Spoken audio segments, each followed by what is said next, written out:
بسم الله الرحمن الرحیم. نن د امام اعظم ابو حنیفه رحمت الله علیه متعلق دا خبره ذکر کیږي چې امام صاحب تابعی و. د امام صاحب په تابعی کې دو باندې زمونږه څنګه چې استاد محترم متکلم اسلام مولانا محمد الیاس ګومن حفظه الله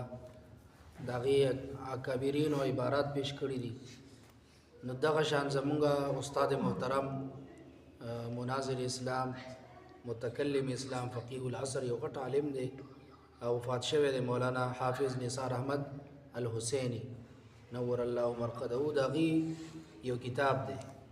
امام اعظم ابو حنیفه رحمت الله علیه کی شرف تابعیت. هغه کتاب کې پورا بحث کړی بده باندې چې امام صاحب څوک دی، تابعی دی. د امام صاحب په تابعی کې دو باندې ډیر حوالی دي. یو حواله پکې دارا امام ابو عمر القرطبی المالکی رحمت الله علیه فرمای ذکر محمد بن سعد کاتب الواقدی ان ابا حنیفه راى انس بن مالک. محمد ابن سعد چې هغه د امام واقدی کاتب دی، هغه فرمای چې امام ابو حنیفه صاحب انس ابن مالک رضی الله عنه لیدلې. سو لیدلې انس ابن مالک رضی الله وعبد الله بن حارث عبد الله بن حارث بن جزء رضی الله عنهما عبد الله بن حارث بن جز رضی الله عنهما دا دواړه حضرات لیدلي. دغه رنګي علامه شمس الدین ذهبی رحمت الله علیه په مناقب الامام ابي حنیفه وصاحبيه هغه کې فرمای ولد رضی الله عنه وارضاه في سنه 80 في خلافه عبد الملك بن مروان بالكوفه. امام صاحب په 80 هجری کې پیدا شوی دی او هغه وخت کې عبد الملک ابن مروان د خلافت زمانہ او په کوفه کې پیدا شوی. نبی امخ کې فرمای وذالک فی حیات جماعت من الصحابه رضی الله عنهم. هغه وخت کې د پیغمبر علیه السلام د صحابو یو جماعت ژوند دیو، ډیر کسان د صحابونو د ژوند دیو. وکانه من التابعین لهم ان شاء الله باحسان. او ان شاء الله امام صاحب د صحابو د زیارت په وجه داغي په تابعینو کې شامل وي. فانه صح انه راى انس بن مالك رضی الله عنه اذ قدمها انس رضی الله عنه. ځکه چې دا خبره صحیح او ثابت ده چې هغه انس رضی الله عنه کوفه ته تشریف راوړ او امام صاحب د انس صاحب زیارت کړو.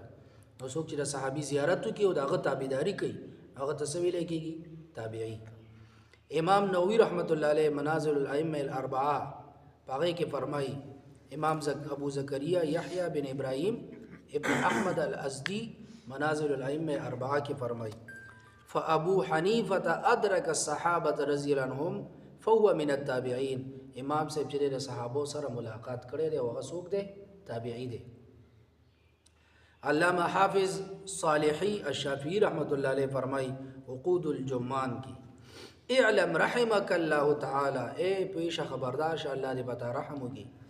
ان الامام ابا حنیفه رضی الله عنه من التابعین. امام ابو حنیفه صاحب د چانه دی، د تابعین نه. وصح كما قال الحافظ الناقد ابو عبد الله الذهبي او څنګه چې ابو عبد الله الذهبي سے فرمایلی انه راى انس بن مالك رضی الله عنه وهو صغير. چې امام صاحب په ماشوموالي کې انس بن مالک رضی الله عنه لیدلې دغه زیارت کړي. د علماء د تصریح مطابق امام صاحب د 21 صحابو زمانہ موندلې ده، یعنی د امام صاحب په وخت کې 21 صحابه موجودو. اتحاف الاکابر په دې کې دا خبره ذکر شوې ده. دغه رنګي علامه حسنی سنبلی رحمت الله علیه هغه د دین علاوه نه کسان نور صحابم ذکر کړی دي چې د دې 21 نه علاوه نه کسان نور امام صاحب چې داغي زمانہ موندلې ده. تنسیق النظام کې ورته امام صاحب چې د کوم حضرات او زیارت کړي دي هغه کې انس ابن مالک رضی الله عنه، عبد الله ابن حارث بن جز الزبيدي رضی الله عنه، عبد الله ابن ابي اوفا الاسلمي رضی الله عنه، عبد الله ابن انیس رضی الله عنه، او حضرت واصله ابن اسقا رضی الله عنه، حضرت جابر ابن عبد الله رضی الله عنه، حضرت عبد الله ابن ابي حبيبه رضی الله عنه، حضرت عائشه بنت عجرت رضی الله تعالی عنها. دا حضرات امام صاحب د امام صاحب زیارت دی کړي دي. امام صاحب د دې زیارت کړي. د امام صاحب بارے کې ابو هريره سے فرمای چې یو ځل مونږ نبی له صلوات و سلام سره مجلس کې ناس څوک فرمای ابو هريره سے چې مونږ نبی له سلام سره په مجلس کې ناستو او د سوره جمعه د آیات نازل شو واخرین منهم لما يلحقوا بهم نو صحابه کرامو عرضو کې چې د الله رسوله د امیین نه مراد خو صحابه دي خو د آخرین نه څوک مراد دي آخرین نه څوک مراد دي نو دریزل دا سوال وی ما عرضو که ابو هريره سے وی نو بیا نبی علیہ الصلوۃ والسلام باغ مجلس کی سلمان فارسی سے به موجودو نو نبی علیہ الصلوۃ والسلام د سلمان فارسی سے بوګو باندې لاس مبارک کی خود او وی فرمایل لو كان الايمان عند سوريا لناله رجال او رجل من هؤلاء بخاری شریف کی دا روایت ده کچری دا ایمان بعض روایتونو کی راځي دین بعض ځای کی راځي علم کدا ایمان دا دین دا علم سوریا ستوري تم ورسی نو د دې سلمان فارسی رضی الله په نسل کې با یو انسان نازي او هغه د علم دا غزینا اخلي علامہ جلال الدین سیوطی رحمت الله علیه فرمایي چې دا حدیث د چا په باره کې دی قد بشر النبي صلی الله علیه وسلم بالامام ابي حنیفه فی الحديث تبییض الصحیفه کې هغه فرمایي چې بدا بشارت چې کوم نبی علیہ السلام ورکړی دی نو دا د امام سے په باره کې دی نو نبی علیہ السلام د امام ابو حنیفه رحمت الله علیه باره کې بشارت ورکړی ځکه چې هغه تاسو مخکې ویلې چې هغه فارسی النسل دی نو سلمان فارسی رضی الله عنه د نسل نه دی د امام صاحب د علم حدیث مبارک یو څو خبرې ذکر کو امام ابو حنیفه رحمت الله علیه چې کله علم ابتدا وکړه علم شروع کو نو علم حدیث کې مشغوله شو بیا سو وخت بعد علم حدیث کې مشغوله شو کوفه هغه وخت کې صحابه هم پکې ډیرو او د احادیث او علم هم پکې نو مخکې تیر شو چې یاره د امام بخاری رحمت الله علیه پرنګي حضرات چې بشمیر خلق هغه کوفه ته تلی راغلي امام ابو حنیفه رحمت الله علیه چې خپل د خپل خار چې کوم کوفه را دغه کې د حدیث او علم محدثینو نه اغشته دي امام ابو حنیفه رحمت الله علیه بارک داغه هم عصر مرګره محدث امام مسعر ابن کدام هغه فرمای طلبت مع ابي حنیفه الحديث ما د امام صاحب سره امام ابو حنیفه صاحب سره علم حاصلو د حدیثو ما مو یو غم وایو فغلبنا هغه به مون غالب شو هغه زمون وړاندې شو واخذنا في الزهد فبرع علينا وطلبنا معه الفقه فجاء منه ما ترون وی بیا مونږ چې کله زهد او تقوا کې مشغول شو هغه بیا امر باندې غالب شو او بیا مونږ چې دغه سره فقه حاصلو شروع کړل نو په فقه کې مغزمونه وړاندې شو خو تاسو ته پته لري چې په فقه کې وړاندې امام صاحب تعالی څومره د احادیث او علم ورکړي دی باره کې وره اخبار ابي حنیفه للسمیری دا یو کتاب دی دغه رنګي مناقب موفق المکی دا یو کتاب دی پدې کې سوې كان ابو حنیفه شدید الفحص عن الناسخ من الحديث والمنسوخ امام صاحب د ناسخ او د منسوخ احادیثو علم ورسره د دې پہچان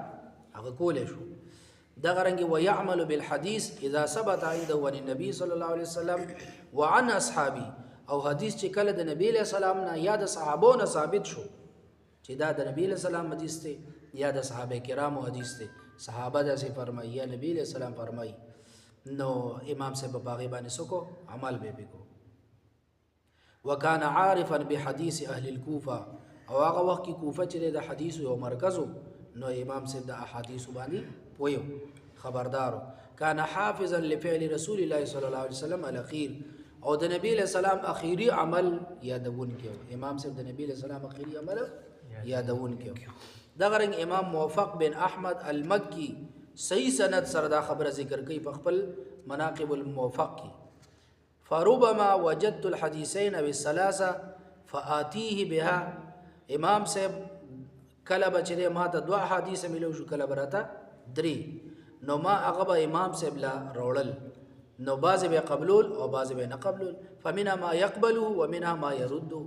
فيقول به فرمایل هذا ليس بصحيح او ليس بمعروف چې کوم بس به نه قبلونه به سبه ویلي دا صحیح نه دی او یا دا سن دی معروف نه دی او فاقول له ما علمك بذلك ما ورته ویل چې په دې تا سره څه علم دی نو هغې به راته وفرمایي فیقول انا اعلم بعلم اهل الکوفه، نو هغې به وفرمایل چې زه د اهل کوفي علم پیژنم، ما ته د هغې پته ده. دغه رنګې امام یحیی بن نصر بن حاجب رحمت الله علیه فرمایي چې ما د امام صاحب نه دا خبره اورېدلې ده، مناقب الامام الاعظم په هغې کې وایي عندي صنادیق من الاحادیث، ما سره د احادیث مبارکونه صندوقونه ډک دي، وما اخرجت منها الا اليسير الذي ينتفع به، او ما د هغې نه چې کوم بیان کړی دی صرف هغه مې بیان کړي چې عوامو ته نفع ورکوي. دغه رنګې امام محمد بن سماع رحمت الله علیه فرمای امام ابو حنیفه صاحب په خپل ټول تصانیفو کې د 70,000 نه زیات احادیث ذکر کړي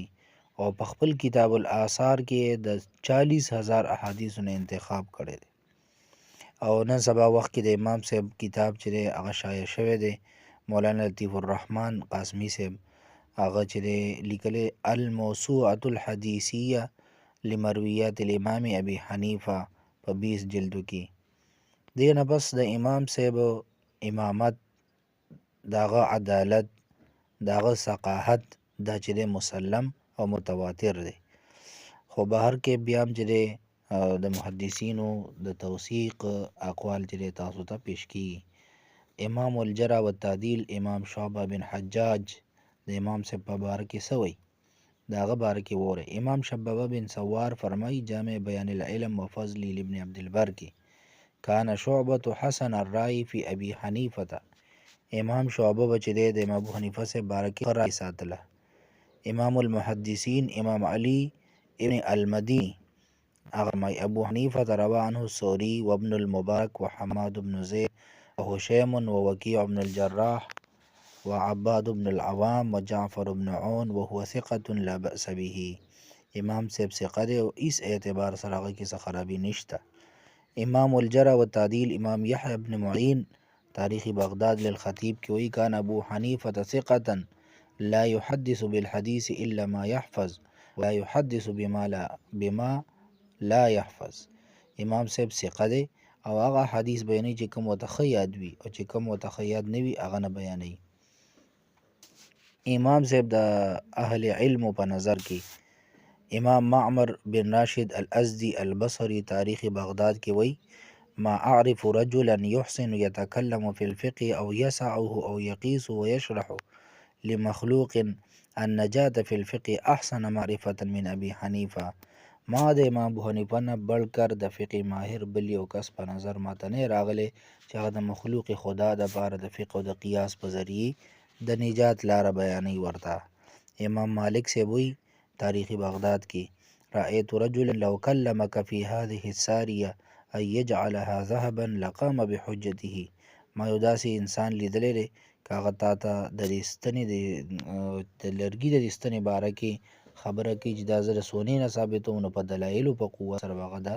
ثابتولی شي. امام الجرح والتعدیل امام یحیی بن سعید القطان وی تاریخ بغداد کې لا نكذب الله ما سمعنا احسن من رأي ابي حنیفه وقد اخذنا باکثر اقواله.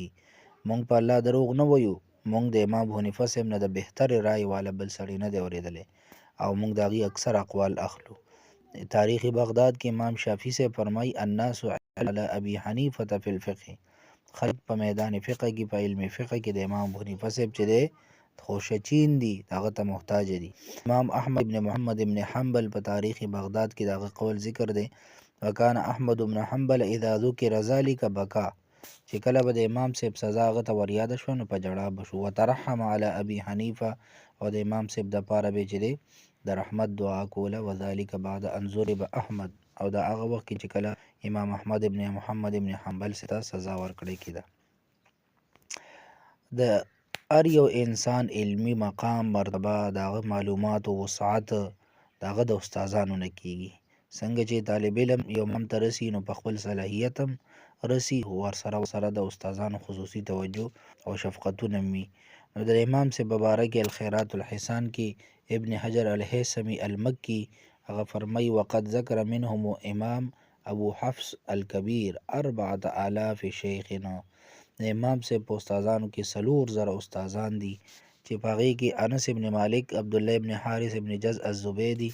عبدالله ابن ابي اوفا الاسلمي، عبدالله ابن انیس، واصله ابن اسقا، جابر ابن عبدالله، عبدالله ابن حبیبه، حضرت عائشہ بنت عجرت رضی الله عنهم وعنهن، امام حماد ابن ابي سليمان، امام ابو عامر ابن شراحيل الشعبي، امام عطاء ابن ابي رباح المكي، امام علقمه ابن مرصد، امام حكم ابن عتيبة، امام ابو جعفر محمد ابن علي، امام سعيد ابن مسروق الثوري، امام عدي ابن ثابت الانصاري، امام ابو سفيان السعدي، امام هشام ابن عروة، امام قتادة ابن دماء البصري، امام محمد ابن مسلم ابن شهاب الزهري، امام نافع مولى ابن عمر، امام عكرمة مولى ابن عباس، امام جبل ابن سحيم، امام عدي ابن ثابت، امام عبد الرحمن هرمز العارج، امام ابو اسحاق سبيعي وغيره. د امام حماد انتقال چې دی په 120 هجري کې وشو، نو د هغه مسند باندې کېناست، د هغه زوی، او هغه باندې د علم نحو او د ادب غلبه وه. نو د هغې نه بعد چې دی د هغه بل شاګرد و موسی ابن کثیر، خو هغه چې حج له لړ نه بیا مسند خالي پاتې شو، نو د هغې نه بعد د امام صاحب په مسند باندې هغه کېناست د خپل استاذ، او د امام صاحب په حلقه کې د مکې، مدینې، کوفي، بصري، جزیري، نصیبین، دمشق، مصر، یمن، یمامه، بحرین، بغداد، نیشابور، جرجان، بخارا، سمرقند، ترمز وغیره د دې ځایونو نه حضرات راتل د امام صاحب په شاګردۍ کې سبق زده کو. تلامذه امام ابو حنیفه صاحب، علامه شمس الدین ذهبي رحمت الله علیه فرمایي وروا عنه من المحدثین والفقهاء عدة لا يحصون، ډیر کسانو چې د هغې نه زده کړه کړې چې د هغې شمار هغه ممکن نه دی، خو په هغې کې بعضې مشهور دا دي: امام ظفر ابن حذیل، امام ابو یوسف یعقوب ابن ابراهیم القاضي، امام حماد ابن ابي حنیفه د امام صاحب زوی، امام حسن ابن زیاد اللؤلؤي، امام محمد ابن حسن الشیبانی، امام ابو مطیع حکم ابن عبدالله البلخي، امام ابیض ابن اغر المنقري، امام اثبات ابن محمد القرشي، امام جارود ابن یزید النیسابوري، امام جعفر ابن عون وغیره حضرات په دې کې شامل دي.